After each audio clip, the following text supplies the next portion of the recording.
Hi everybody and welcome to the World of Micah. Today we are here in Winter Park, Florida, where we're going to be diving into a lot of history and we're going to have a fun-filled night with Christmas lights. But first, we're going to talk about a silent film actor and where he lived. All of that and more. I got to put a coat on. It's getting a little chilly out here now. Let's take a closer look. Now, back in the silent film era, there was a gentleman by the name of Roscoe Fatty Arbuckle. And Roscoe did not like being called Fatty. And it was kind of like a name that they, gave him in the tabloids and everything. Kind of like Mad Dog Tannen, he didn't like being called Mad Dog. But that was just the name they gave him. But at some point, Roscoe lived down here in Winter Park, Florida. He had this house. It was called the Riddle Street House. Now, this house would go on to become many different things. And then in 2015, it was demolished. It has been rebuilt. There is now a current house that stands there. But I believe that the fence line that's on there has been there since it was demolished. It was also used for the back of an album cover for Pat Travers. We're going to talk about that and more once we get up here to the house. But I'm walking down this neighborhood, and honestly, this area, like Winter Park, always reminds me of like something you would see in maybe Burbank or Culver City. Hey, there's one of those small libraries right there. But this kind of area always reminds me of like Burbank, Culver City. And then when I found out that, Roscoe had a house here, I was like, Roscoe Arbuckle, by the way, who was the mentor of Charlie Chaplin and Buster Keaton, had a house here, and later on would go to a family who did wicker furniture, and then it was used in that Pat Travers album, and then eventually it became abandoned, and Abandoned Florida did a whole blog on it, and I'm going to use some of his photographs. Great stuff, by the way. And then they built a new house up here, so we're going to try and see what all I can show without ticking some of the neighbors off. Here is a dead-end street and not, draw so much attention to myself. And we're gonna match up some photos of what it used to look like. Now, the house used to sit right here. And this is on Riddle Street. You can see my shadow there. The house used to not be right here. It's kind of actually in the back area. Now you can see the two houses here are new. These are been built since 2015. And right here is what used to sit here. This was the Riddle House. And Roscoe Arbuckle lived there for quite some time. Shout out to Abandoned Florida.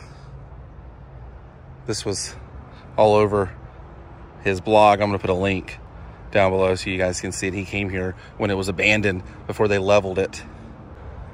And then this is the Pat Travers album. You can see the house there. He was just sitting right out here in front.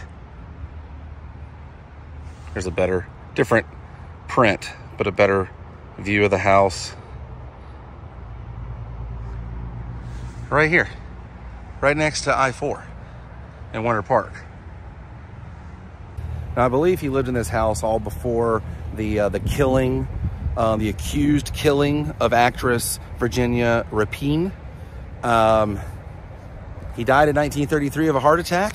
So obviously it was before the 20s, because this not only was Roscoe's house, this was used as a hospital in the state of Florida for tuberculosis. It was a hospital for some time, and then apparently some of the locals around here would talk about Roscoe, living out here. And apparently he used to talk about a sinkhole, which I did know there's a sinkhole down the street on Fairbanks, but I don't know. This is that sinkhole was in the 80s. This is early 1900s. We're talking. I think a lot of this stuff was folklore, and they mentioned that on the Abandoned Florida website where I got the photographs and stuff. But it was purchased in 1966 also by a family who moved down from Washington, D.C., and it was home to what they called the Orlando Wicker Man. Really, he just made furniture out of wicker. Him and his family did that, and that's why they called him the Orlando Wicker Man. And they did that in that house. That house was insane. Like, it was used for a silent actor's home when he would come down to Florida. I don't know why he would leave California in the height of his you know, career. I mean, he's working with Buster Keaton and he's creating all these characters and everything. And he moves to Florida to live in a house. I don't know. Was it true? Is it true? Or is it just what the neighbors say? Then it was used for a hospital for tuberculosis. Then it became, a mental asylum. It was a mental asylum after that. Then this family had a crazy idea and they bought it and made wicker furniture. This riddle house. Riddle me this. Why? It's kind of crazy, right? I love Florida history like this. Then a lady by the name of Rose Shannon bought the house in 1981. She died the following year at the age of 85. They foreclosed in 2015. They demolished it. Built that house since. It is now 2024. When I read things like 2015 on the internet, I honestly feel like it was yesterday. But we moved here in 2015. You can see like how far back the house was though from the line. That right there is where the fence is. You know, living here in Central Florida, you hear about a lot of celebrities who have bought houses or lived here. Paul McCartney had an apartment here for a while. His son went to Rollins College. Buddy Epson, his family had a whole dance studio. There's a ton of stuff, a ton of history like that here in Central Florida. So when I find out about it or I hear about it, I have to jump on it because I know Roscoe's work. And it was cool to find out that, holy cow, this silent film actor had a house here in Winter Park. You know, like I said earlier, Winter Park reminds me of someplace in California. It's just kind of weird how this place has always been like the Hollywood, the California, I guess, of Florida, especially when they were filming stuff in the 80s. Well, that's the beginning of this episode. I'm gonna go get some food, and then Abby and I are gonna go see some lights, and you're gonna get to tag along with that. So let's go. Reading at a place here on Mills 50. Got some interesting graffiti here, I like it. Are you excited? Yeah, we've never been here before. So. Zara? Zara, I think that's how you Zara. Not Zara. Yeah, not the clothing store. But this cameo, I think this is an old theater. I'm not sure, but I love the architecture of it here on Mills 50.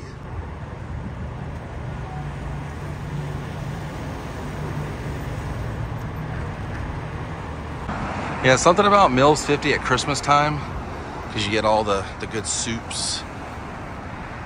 We're gonna go get some udon noodles. I'm excited to try this place.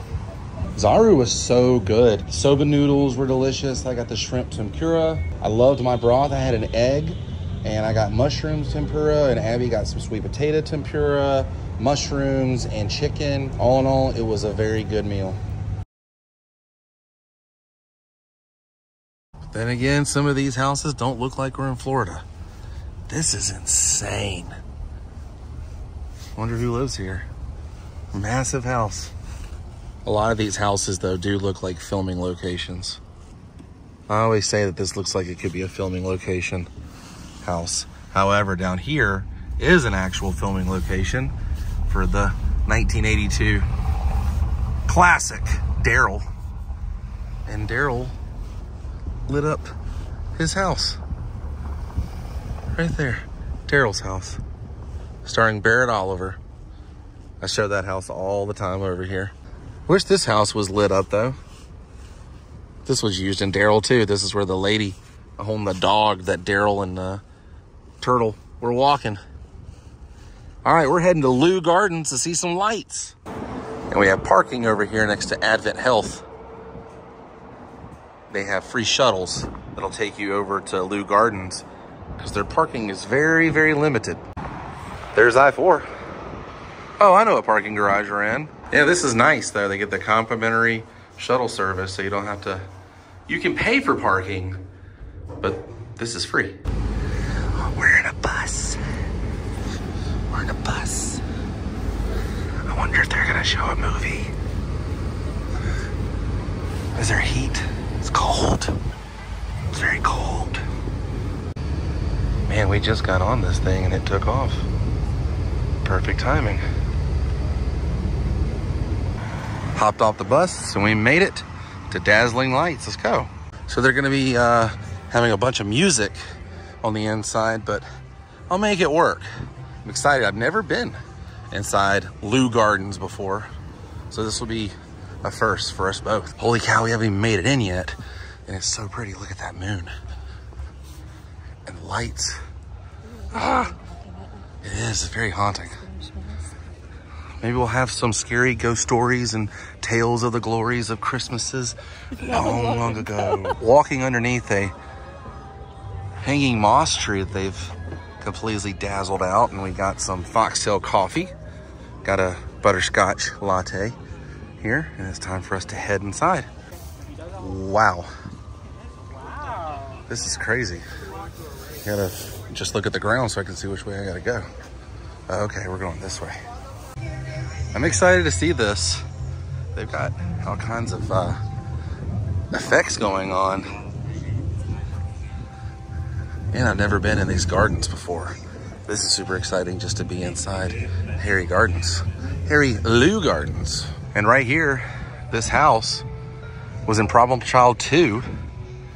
That's where Junior Healy, Ben Jr., and LaWanda get married around here. They've shot some scenes right here on this this front step. I can actually walk up here. And forgive me if I'm like messing this up. I'm doing it from memory.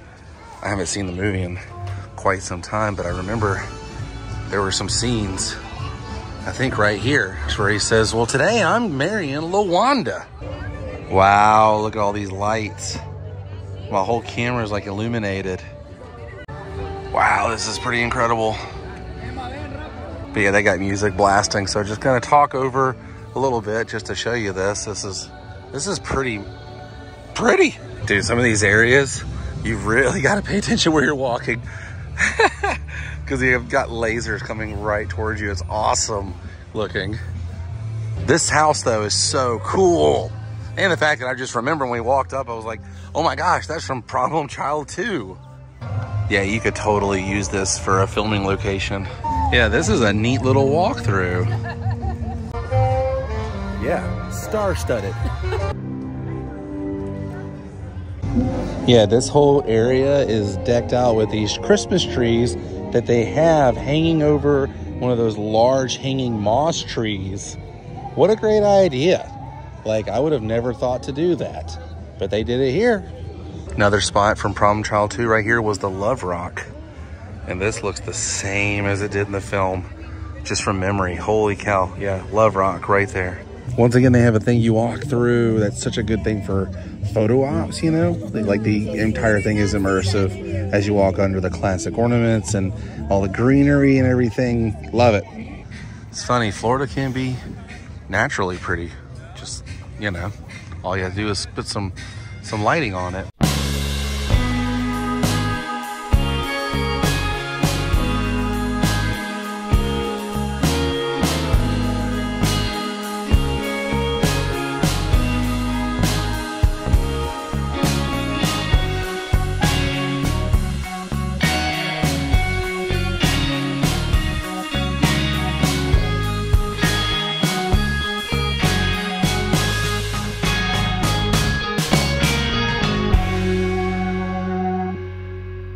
And that was super fun.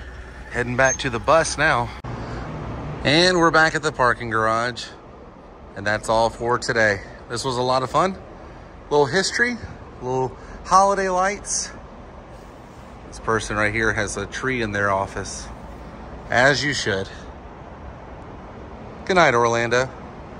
And good night, everyone. Thanks for watching this episode. I'll see you on the next episode where me and Santa Claus fight off the Martians. Until then, stay weird. Goodbye.